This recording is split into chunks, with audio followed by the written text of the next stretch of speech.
People who have met their online friends, what made you instantly regret it? Not instant regret, but did make me realize things could have gone badly if this friend hadn't been a good human. I used to play Halo 2 with a guy, Molested Spartan. I always thought the name was hilarious, and he said it was what Sparks randomly assigned him when he let XBL choose his username. That has nothing to do with how the event went, just his name in case has on Reddit lol. We were playing Halo one day, and I made some off-the-wall comment about how bad traffic was due to them redoing one of our local roads, and he said his town was redoing a lot of roads too. I think I had a friend over or coming over, and I'd forgot to mute my mic, and said the road he lived on, asking when he had to leave/come over. Again, this was 15 years ago, a little fuzzy. Anyways, Molested Spartan was like, holy crap, do you live in Zis? And I told him yeah. Turns out he lived like 5 miles away from me on the other side of town. We met up. I was about 11 or 12 at the time. He was like 17, and he went and bought me a burger and milkshake while we chatted. Pretty cool dude from what I remember, but when I got home I thought about how different that could have been if he wasn't just some high schooler trying to make a kid's night with a burger and shake. My brother met a girl in person that he had known for 4 to 5 years online, during which time they had kind of had an online relationship. She had brought her friend with her to meet him, and while they were sitting around a table awkwardly making conversation, with my brother apparently quite shocked at how bad she looked in person compared to how she looked online, and having absolutely no interest in her other than as friends, the girl sent her friend a message saying, "OMG, get me out of here. He's looking at me like he wants to jump me," but she accidentally sent it to my brother. What ensued was likely incredibly painful to be part of. My brother showed her his phone and looked at her in disgust. I would kill for such an easy out. Maybe not regret it, but it gave me years of depression. I met my best friend through Minecraft, never made friends in this, and I just wanted to play with someone. I have no idea why, so I complimented this girl's skin. We started talking. She was American in Polish and my English sucked. We moved to Skype, and at first I mostly typed, but later on she started teaching me English somehow by talking with me. She was 1 year older. We knew each other for almost a year, and I was staying up all night just to talk to her and her friends that she introduced to me.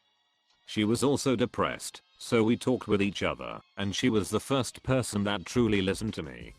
We had plans of visiting each other, and then our mutual friend told me she committed suicide. 4 years passed by, and now at least I can talk about it and not cry. Still miss her very much though. I met a girl in college who was amazing. We totally clicked right away. Instant best friends.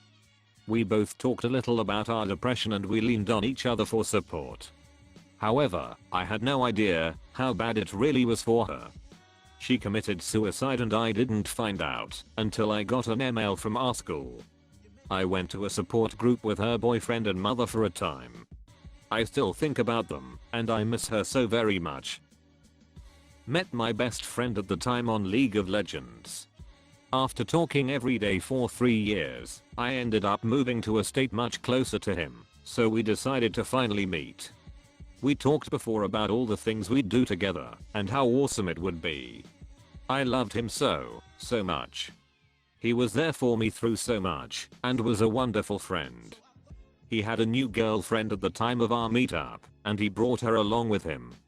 I had no problem with this because I'd love to meet the woman who makes him happy. It was abundantly clear from the get-go that she wasn't a real big fan of me. I did my best to be kind and still had tons of fun. I didn't hear from my friend much after that. A mutual good friend of ours messaged me, and when I asked about my best friend, they said that his girlfriend was telling people that I was basically an awful person for whatever reason.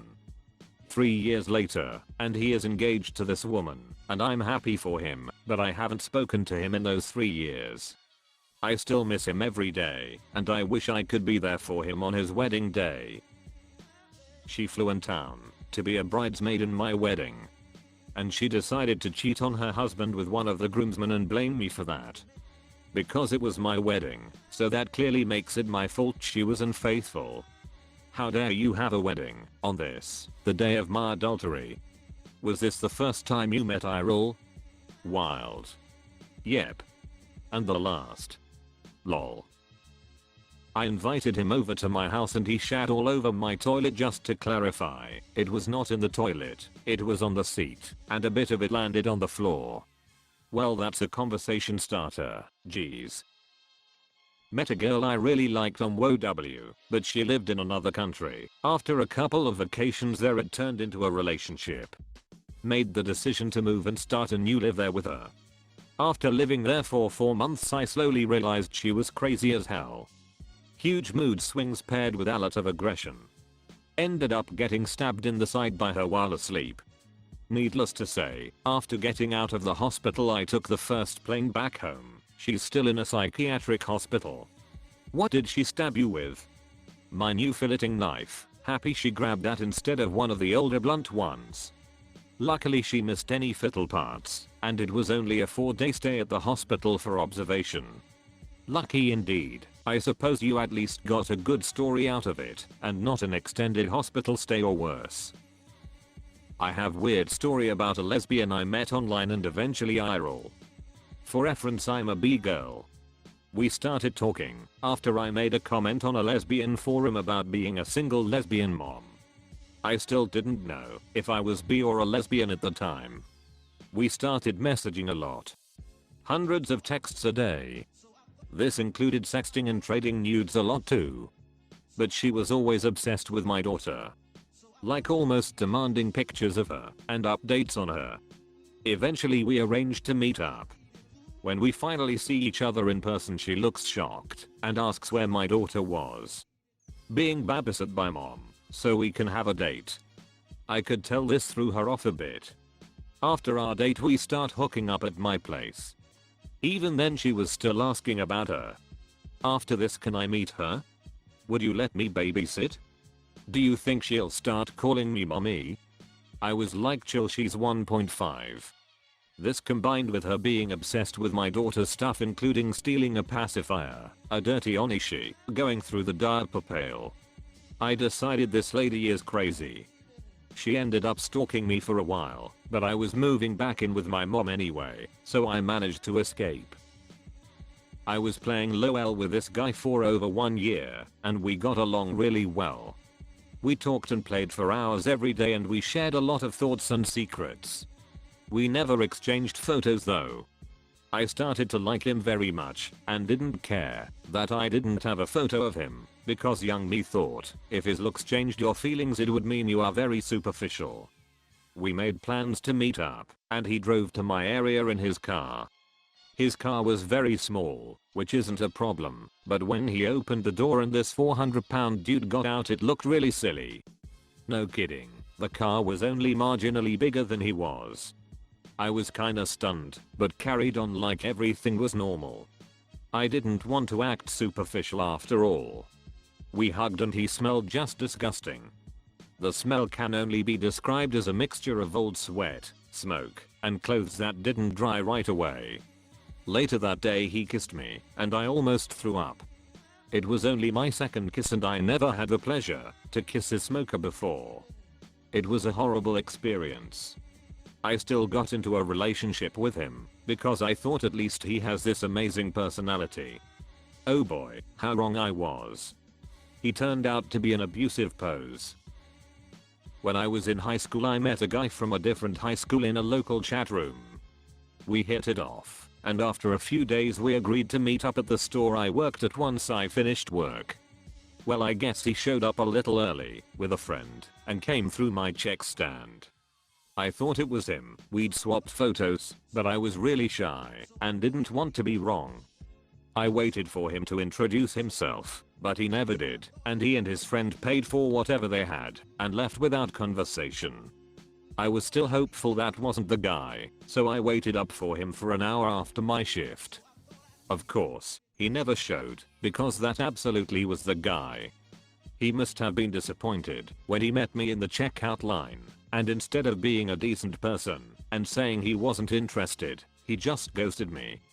If I could go back in time, I definitely would have said something to him at the check stand. That's my one regret. My friends and I met him playing League of Legends and turns out he only lived about an hour away. He insisted on being referred to by his in-game name when in person, and made a big deal of it whenever someone called him by his real name. Do dating app people count? Because he told me he was a vampire within 10 minutes. Oh, I have a vampire story. My first boyfriend ever told me he was a vampire. Twilight was very popular at the time, and then asked if I would sacrifice my humanity to be a vampire too. I played around and was like, yeah, sure, and then the fucker bit my neck LMFAO. Same thing happened with my boyfriend at 14. This was way before Twilight was a thing though. He never bit me, but he was very dedicated to the character. I played along because I mainly wanted to see where it went. We got back together for about a year or two in our late 20s, and he was mortified by his teenaged fake vampirism. When I was 14 I had an online friend 2 states away who was 14. He and his mom took a trip TLC me, and the first thing we did when we saw each other was run full speed at one another. Our heads bounced off each other, and I chipped my tooth and broke his braces. I'm pretty sure his front tooth was also loose and had to go to the dentist to fix it lol. Met up with a friend I met in WoW. I fell down steps. Instead of helping or asking if I'm okay, she laughed hard. Like, not breathing, on the floor gasping for air, seal clapping hard. We've been friends for like 8 years ever since that, and she still reminds me. She probably just didn't want you to cry. It works on babies. It was my friend Kate who befriended this girl, Jessica, who allowed us to come and stay with her when we traveled to the US. Jessica was rude to me instantly and kept my friend away from me. I'd go upstairs, and she'd find a reason for them to go downstairs. She had Kate share her bedroom, and she'd lock the door for hours, and so I'd just go off and do my own thing. We met at 2 friends and they both ignored me. When it was time for Kate and I to move on to another state, Jessica insisted on coming with us. The lady we stayed with in another state, Robin, took no shit and called Jessica out on her strange behavior. Jessica proceeded to lock herself in a room and demanded Kate stay in there with her. They were in there all day and eventually Kate came out and said to me that there's something wrong with Jessica and she's actually scared. We, Kate and I, had plans to stay with another online friend, Matt, in another state, and Jessica demanded we cancel because she doesn't like or trust Matt. We said no, this is our holiday and we've paid for flights, and Jessica said then she will come with us, but we can't meet up with Matt. We said no, she cried, we left. Kate blocked her on everything.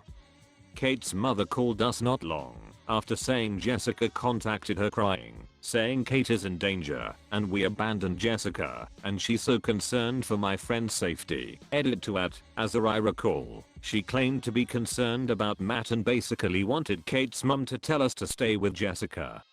It was actually incredibly scary.